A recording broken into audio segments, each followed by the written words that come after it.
Hi everyone, my name is Aaron Johnson. This is my National City Bank case study number 3.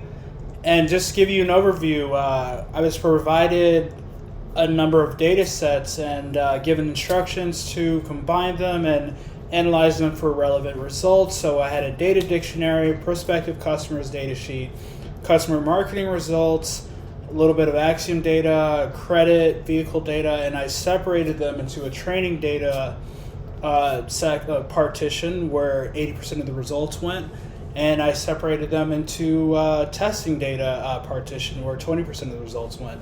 And with that, I utilized predictive modeling to gain insights on who are the best customers to target with this new credit pilot.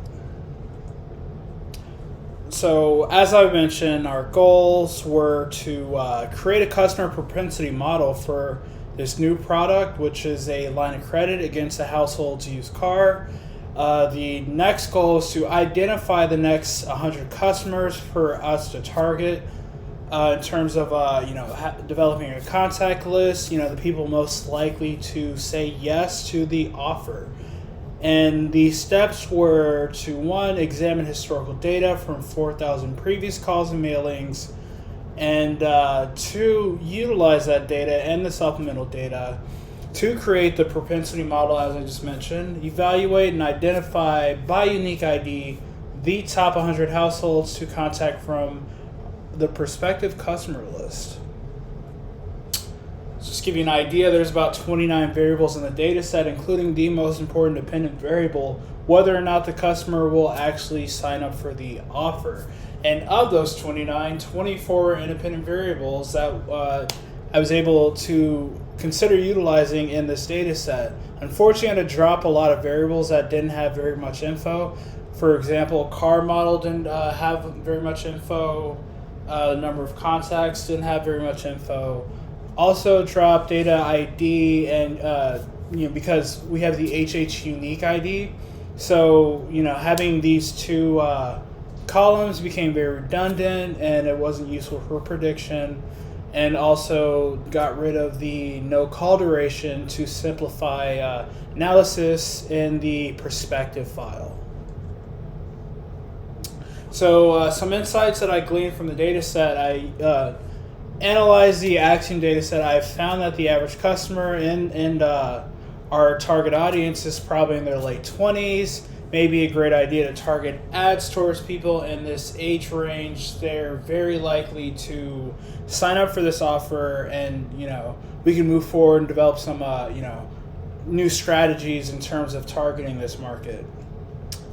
In terms of contact method, of course, the cell phone has been king historically speaking.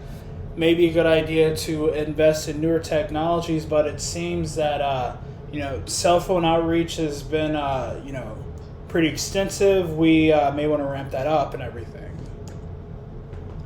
And there are 4 different models that I could potentially utilize in this analysis. There's a decision tree, there's the k-nearest neighbor, and there is the random forest. Lastly, we have the logistic regression, and I'll kind of walk you through each model quickly and walk you through my decision of choosing the k-nearest neighbor to conduct my analyses. So the decision tree, it's great. It splits the models, the data into sections, makes easy to follow rules for prediction. Unfortunately, it is prone to overfitting, so it may not be the best model for our situation. But it's great for splitting the partitioning down into 2 sections or branches around decision nodes. And I had to do a little bit of pruning the tree, so it didn't have a million different options. Of course, I used Caret to generate the model, and fortunately, it wasn't very accurate. I got about 63.5% accuracy. Another model that, my preferred model is the k-nearest neighbor. I fit the KNN model with the y accepted offer dependent variable, kept the other variables independent, attached a k value based on the nearby records. I really like this one. It's very simple, easy to use. Unfortunately, it takes a long time to process, but using Distance, it's able to measure the distance between nearest neighbors and everything, given the name. Dependent variable is the Y accepted offer, 67% accuracy, by far the most accurate model. Another model, the random forest, collects classification trees, takes on different subsamples of training data to build trees. Each branch is optimized on a feature subset. It's more accurate because it has fewer trees. From what I realized, the accuracy went up. The number of trees I decreased in this model. And unfortunately, the accuracy, the highest I can get it up to is 60.4%. Another model is logistic regressions. I created a classification model that can predict the probability of the categorical outcome, specify predictors, include them on the form. Focused on binary classification, 1 of course being yes, 0 being no. It helped me to classify the new records. I, spit out these images that can kind of give you a sense of, how skewed the data is. And it's about 63.6% accurate. And the best part is that utilizing the KNN model is able to apply the treatment plan to the new prospective customer list, and developed a top 100 customers list in Excel.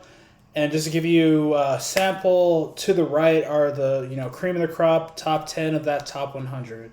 And that is the end of my presentation. You have a wonderful evening. Take care.